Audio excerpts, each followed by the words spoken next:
Hello again, ladies and gentlemen. Saka here, and welcome back to another episode of NASCAR Racing 2003 season. We are at the D-shaped oval in California, 2 miles, nice and wide, very fast, and as you can see, we qualified middle of the pack. We've got Brad Keselowski in front of us. There's Brandon in the gray 27. To our inside, a few rows up in front of Kevin Harvick there. Stuart Haas teammates down below. And I think this will not be a good race for us. If I had to place a bet, the car just didn't feel comfortable on the bottom, and that's where you can really roll a lot of good speed. We may have to take the middle or the top grooves to get around this place. As you can see, not that many laps. It's only a 400-mile race. In real life, we're doing 40, and one pit stop seems to be the way to go. We may split this race in half. Green flag is out, and second gear is really tough to get the power down. We're up in the third, being passed a little bit by the bottom lane there, up in the fourth gear, and we'll let these guys fan out in front of us and take a look-see and see what they've got. The AI definitely isn't shy about going 2 and 3 wide here. Already 3 wide in front of us, car to the inside. We don't want to make any aggressive moves here on the start. The tires are cold and the car is very loose on the bottom. The more we turn the wheel, the more that rear end wants to snap. So I'm comfortable riding in this second groove here, and let's see if we can get a run on Ricky Stenhouse. They're fanning out pretty wide in front of us. That will give us some pull. As far as the draft is concerned, we will get a big pull going into turn 1. We just sort of need to bide our time here, see where they go. Ricky Stenhouse sort of clogs up the middle lane as he moves down to the bottom there. That slowed our momentum down just a bit. But I think as they get single file, we should be able to make some pretty big moves. We'll be in line nice and easy under Ricky Stenhouse. Let's see if we can get a drive off the bottom here. As the tire pressures come up and the heat gets in the tires, we'll get a little bit more grip, and I think we'll be able to hook the bottom a little better. It's just a matter of, can we get a pull off the straightaway in here?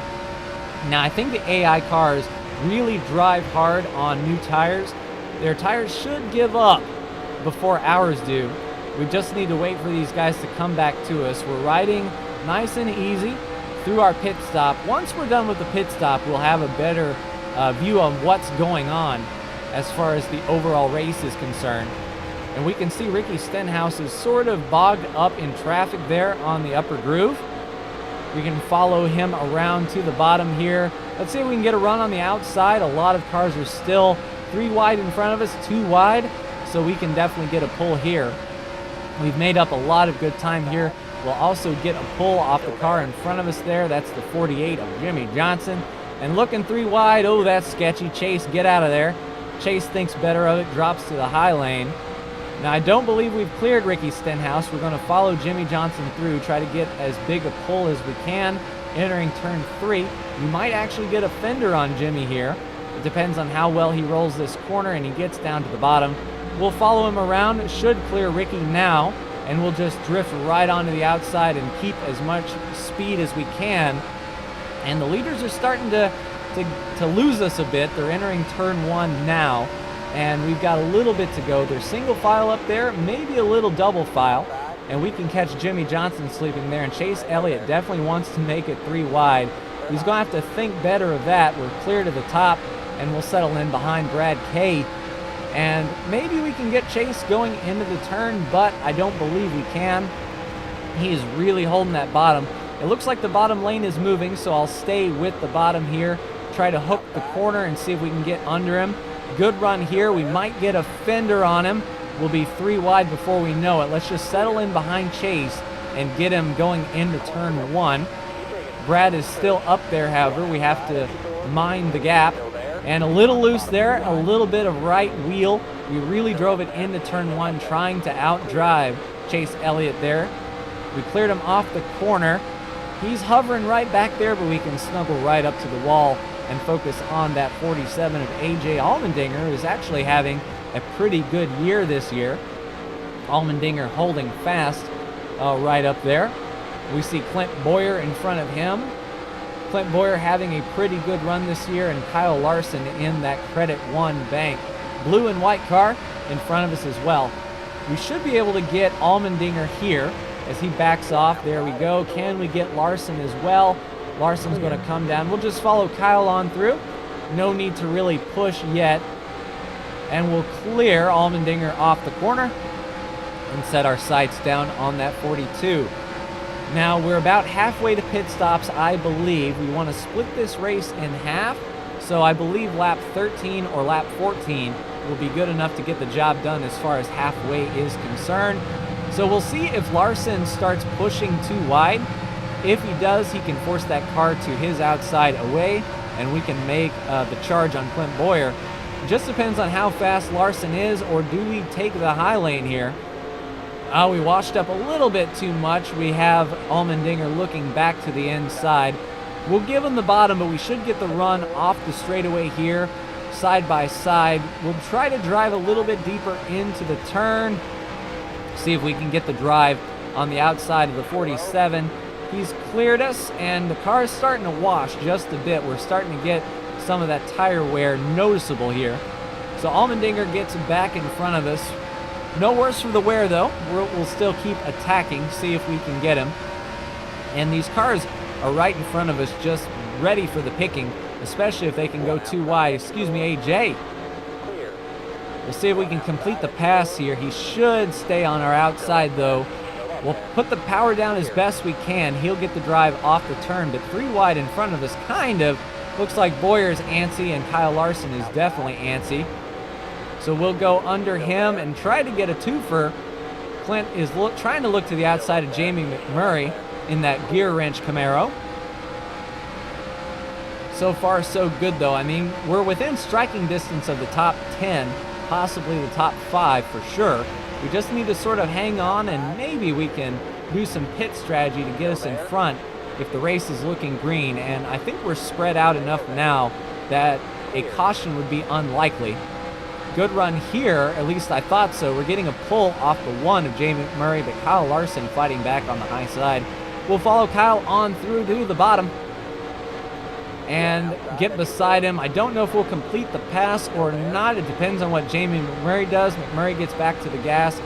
He's still up there, but McMurray is helping us with that pull on the bottom. We've cleared Kyle Larson, put us up another spot, and I think we'll go around the 1 as well. So a pretty good lap for us, getting under the 1 of Jamie McMurray. Our next target is Kevin Harvick in that Jimmy John's Ford. We'll get a good run coming off the corner here, and we should get the pull. I believe we'll be able to take Kevin Harvick inside of turn 3. What do you think? We rolled out, and Kevin really drives it in on that outside. We can't quite get to Kevin yet. We'll start thinking about pit stops. We'll be a few laps away from splitting this race directly in half so we can have the best tires overall. We could wait and stay out another 7 laps and hope for a caution, but that would really put us at a detriment as far as speed is concerned. Old tires definitely are not as fast as new tires here. Let's look to the outside of Kevin. It looks like they're starting to fall off on their tires. If we can get some clear track and lay down a few faster laps, we may be able to make up that gap. We just need to get around the 4 here. Looking to the inside of Kevin Harvick. Looks like we've got the 88 of Alex Bowman in front of us now. We need to complete this pass. There we go. We're clear up. And we have pretty decent clear track in front of us. We can put down a few quick ones as they pit. Tires are looking okay. Both sides are equally worn for sure. This should be a 4-tire change. I don't think it would be worth it in the long run to put on just right sides. Those lefts would be screaming by the end of the race. So a 4-tire change for us, they're recommending 1 can of fuel. Now the 1 can of fuel can probably go in before the 4 tires can. So we'll be waiting on tires. As soon as the jack drops, we'll go. And there goes the 19 of Daniel Suarez down at pit road. We are within the pit window now. The leader is on pit road. 12 laps to go. We are definitely within our fuel window. As soon as we top off, we'll be good on gas. It's just a matter of what kind of tires do we want at the end of this thing. Right on the back bumper of Alex Bowman. We'll see if we can take to the high side. we had a pretty decent run going.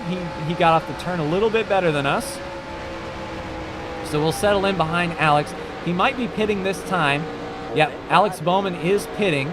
Looks like Brandon in front of us is pitting as well. Let's put down a few fast laps, shall we? At least one.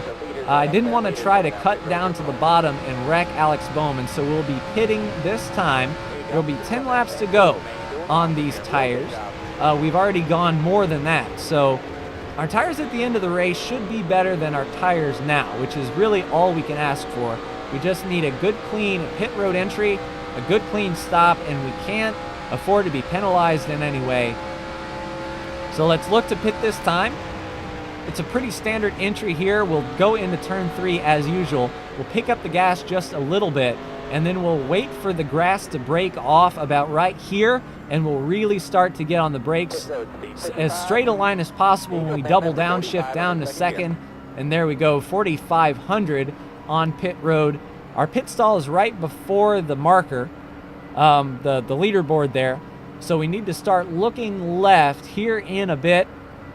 And here we go. We're passing the blue pit box. And here we go. Let's nail the stop. 4 tires and fuel, boys. Let's go.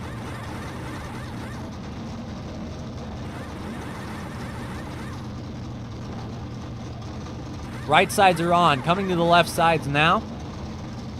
We want a nice, clean pit road exit. Down and away. Not a bad stop. And back up to 4,500. The apron is very, very slick on pit road exit, so we can't afford to wash up. There we go, clear pit lane. Second gear is really loose. And then up to third. We should be able to hang third gear all the way around the bottom. A nice spirited battle around there. I believe that was Kyle Busch and William Byron. Oh, a little loose there. A little in the grass, no worse for the wear. Let's hammer down. Let's drop it into fourth gear. Right there, and we are getting back up to speed. Ryan Blaney goes around, merging back up to speed, and we are good on gas. We are 2 laps to the good, which is good.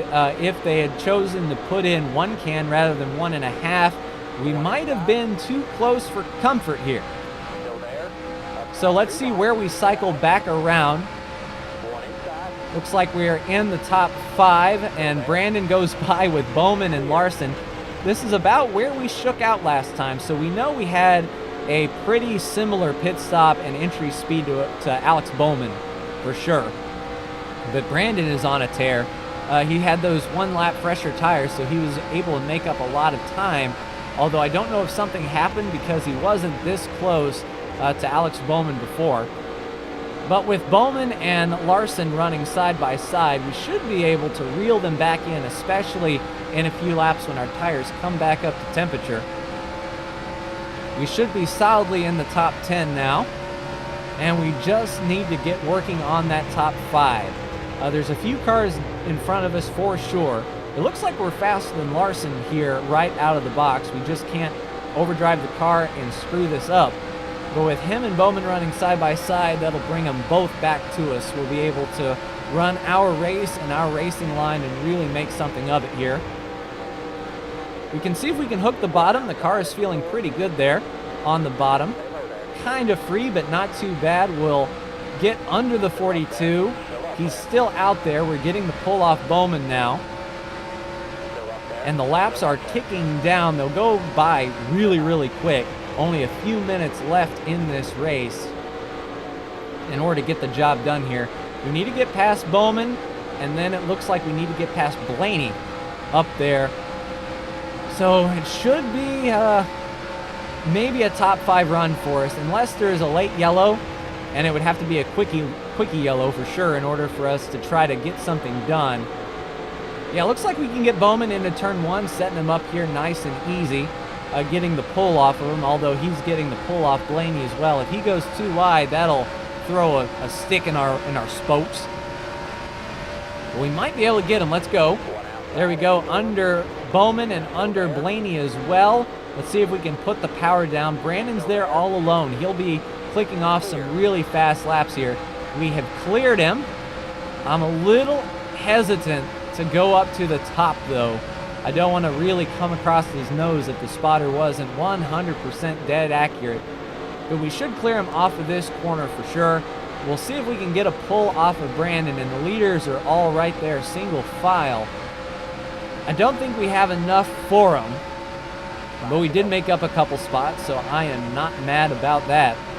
We just need to finish this race strong. We already have our one win this year, and it really looks like it's going to come down to who is going to win this race.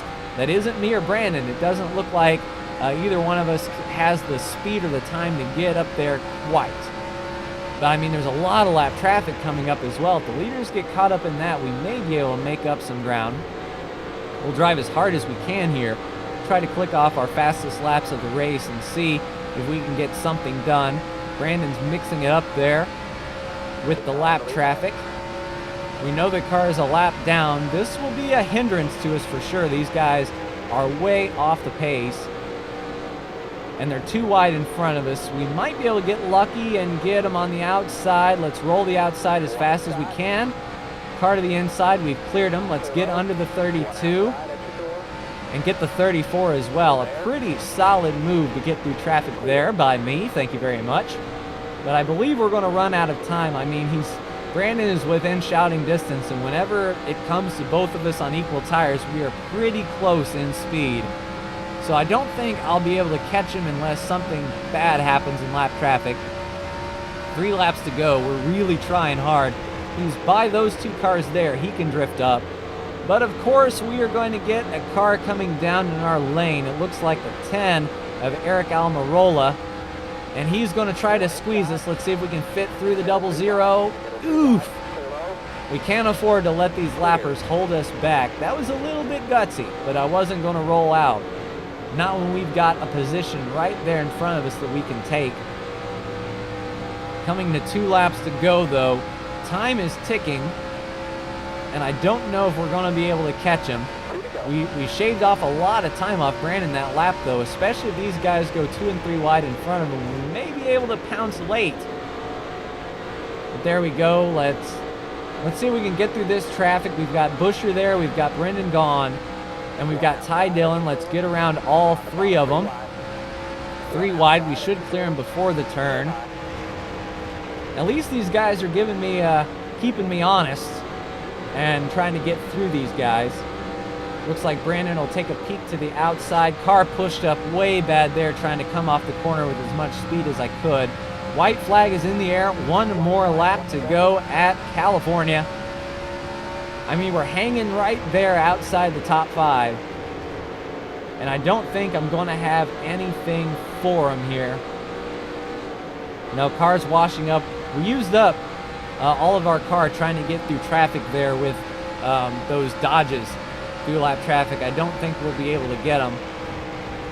But let's set our sights here on Ryan Blaney. We may be able, or that was Paul Menard. We're around Paul Menard. Not for position though, unfortunately, and we are going to come across the line with a nice top 10.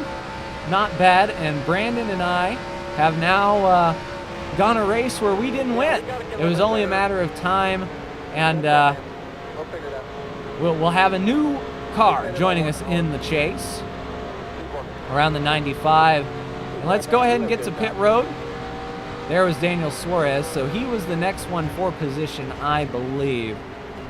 So not a bad race for us. It was just sort of a run-of-the-mill, but Martin Truex Jr.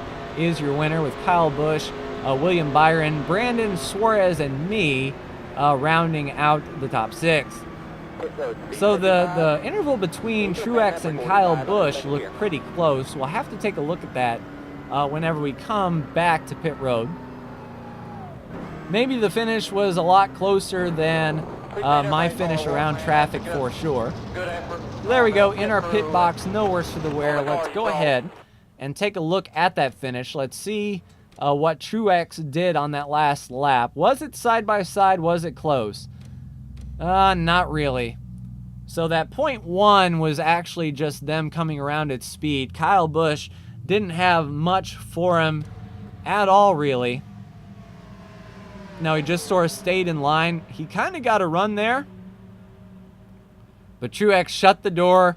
They're going to come off pretty equal.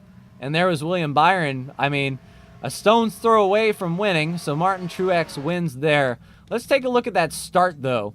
I know they get pretty crazy on the start for sure. So let's take a look at that start. So yeah, already 4 wide, Suarez up top. There's Brandon on the bottom. And here they come through turn 1.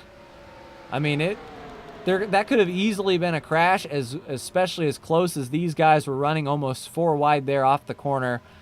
But that was about as exciting as it got. Taking a look at the standings after California, though, Martin Truex Jr. has now gotten his first win of the year and passes me up by top 5s for the year. Kyle Busch, Joey Logano, and Daniel Suarez, the Gibbs and the Penske guy looking okay, but the other Penske guy, old Brad Keselowski, is not looking too good. 17 points out of the cutoff. We're actually tied for 16th. Kurt Busch and Denny Hamlin are tied for points, but Kurt Busch will get in on one more top 5, and only 9 positions separate 12th through 16th, and then 5 positions separate 16th through 19th. So still a very heated battle for that cutoff. But that's going to do it for me in this episode of NASCAR Racing 2003 season. Ladies and gentlemen, like, share, and subscribe if you are so bold. Thank you so much for tuning in, and we are heading short track racing next week at Martinsville. Take care.